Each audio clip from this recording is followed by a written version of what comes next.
Comscore नुसार आता isakal.com आहे देशातील नंबर 1 ची मराठी न्यूज वेबसाईट. प्रत्येक अपडेटसाठी isakal.com ला नक्की भेट द्या.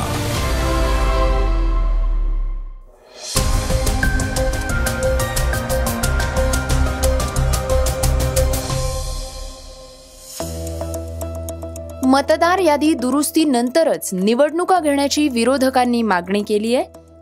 खोकल्याची 3 औषधं जागतिक आरोग्य संघटनेनं ठरवली आहेत निकृष्ट. शेतकऱ्यांच्या अभ्यास दौऱ्यासाठीचं अनुदान दुप्पट करण्यात आलेलं आहे. तर गुगल भारतात पहिलं AI हब उघडणार आहे. पश्चिम आशियातील युद्धाचे ढग दूर झाले आहेत आणि अवघ्या 5.25 लाख लोकसंख्येचा देश फिफा वर्ल्ड कप खेळणार आहे. मनाचे श्लोक चित्रपटाचं नाव बदललंय. या बातम्या आपण आजच्या पॉडकास्टमध्ये ऐकणार आहोत. नमस्कार, मी गौरी कुबेर. आज 15 ऑक्टोबर वार बुधवार. तुम्ही ऐकत आहात देशातील नंबर 1 मराठी न्यूज वेबसाईट isakal.comचं पॉडकास्ट. पॉडकास्टची पहिली बातमी ऐकूयात. मतदार यादी दुरुस्तीनंतरच निवडणुका घेण्याच्या मागणीची. निवडणूक आयोगानं निश्चित केलेली मतदार यादी दुरुस्त केली जात नाही तोपर्यंत राज्यातील स्थानिक स्वराज्य संस्थांच्या निवडणुका घेऊ नका, अशी स्पष्ट भूमिका महाविकास आघाडी आणि त्यांच्या सहयोगी पक्षांनी घेतली आहे. मतदार यादीमध्ये दोष असल्याचं सर्वोच्च न्यायालयाला सांगून यादी दुरुस्त करूनच निवडणुका घ्या, अशी मागणीही या पक्षांनी केली आहे. राज्याचे मुख्य निवडणूक अधिकारी S. चोक्कलिंगम यांची विरोधी पक्षाच्या प्रमुख नेत्यांनी मंगळवारी मंत्रालयात भेट घेतली. यावेळी या शिष्टमंडळाच्या काही सदस्यांनी राज्य निवडणूक आयुक्त दिनेश वाघमारे यांची सुद्धा भेट घेतली. विधानसभा निवडणुकीच्या आधीपासूनच मुख्य निवडणूक अधिकारी कार्यालयाकडे मतदार यादीवर प्रश्न उपस्थित करण्यात आल्यानंतरही त्यांची दखल घेण्यात आली नसल्याकडे शिष्टमंडळानं यावेळी लक्ष वेधलं. तर मंगळवारच्या बैठकीत विरोधकांनी उपस्थित केलेल्या काही मुद्द्यांवर तोडगा न निघाल्यामुळे सर्व मुद्द्यांवर एकत्रित चर्चा करण्यासाठी आज पुन्हा एकदा या शिष्टमंडळाची या दोन्ही अधिकाऱ्यांबरोबर बैठक होणार आहे. पॉडकास्टची दुसरी बातमी ऐकूयात. खोकल्याच्या 3 औषधांना निकृष्ट ठरवल्याची. वादग्रस्त खोकल्याची औषधं घेतल्यानं मध्य प्रदेश आणि राजस्थान इथं लहान बालकं दगावल्याचा प्रकार उघडकीस आल्यानंतर संबंधित कंपनीविरुद्ध कारवाई सुरू झालेली आहे.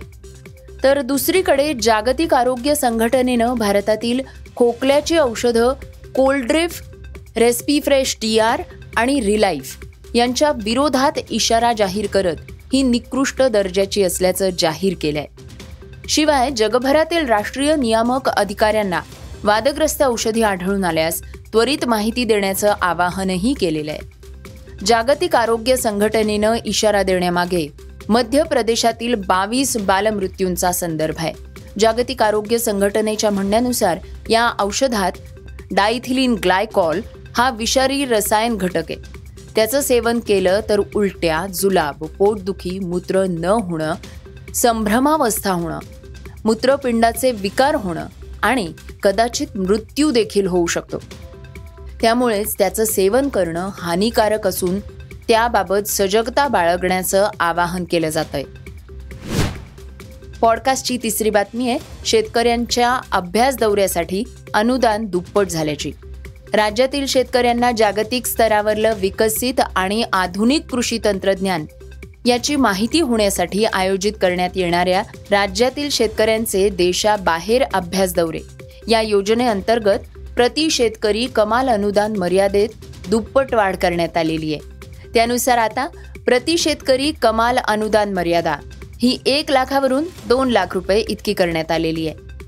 कृषी विभागाच्या निर्णयानुसार आता शेतकऱ्यानं देशाबाहेरच्या दौऱ्यासाठी केलेल्या प्रवास खर्चाच्या 50% अथवा 2 लाख रुपये यातील जी रक्कम कमी असेल त्या मर्यादेत अनुदान दिलं जाणार आहे. पॉडकास्टची चौथी बातमी ऐकूयात. गुगलच्या भारतातील पहिल्या AI हबची. गुगल हे भारतात आर्टिफिशियल इंटेलिजन्स हब बनवणार असल्याची माहिती गुगलचे CEO सुंदर पिचाई यांनी जाहीर केली आहे. यासाठी तब्बल $15 अब्ज गुंतवणूक केली जाणार असून या संदर्भात पंतप्रधान नरेंद्र मोदी यांच्याशी सुद्धा चर्चा झाली असल्याचं पिचाई यांनी सांगितलं. एका विशेष योजनेअंतर्गत आंध्र प्रदेश इथल्या विशाखापट्टणम इथं मोठं डेटा सेंटर आणि AI हब गुगल बनवणार आहे. तसंच गुगलचं सुद्धा हे पहिलंच AI हब असणार आहे. यासाठी भारतामधल्या AI अभियंत्यांना संधी दिली जाणार आहे. पॉडकास्टची 5वी बातमी आहे पश्चिम आशियातील युद्धाचे ढग दूर झाल्याची. 2 वर्षांपासून पश्चिम आशियात सुरू असलेला भीषण संघर्ष आता थांबलाय.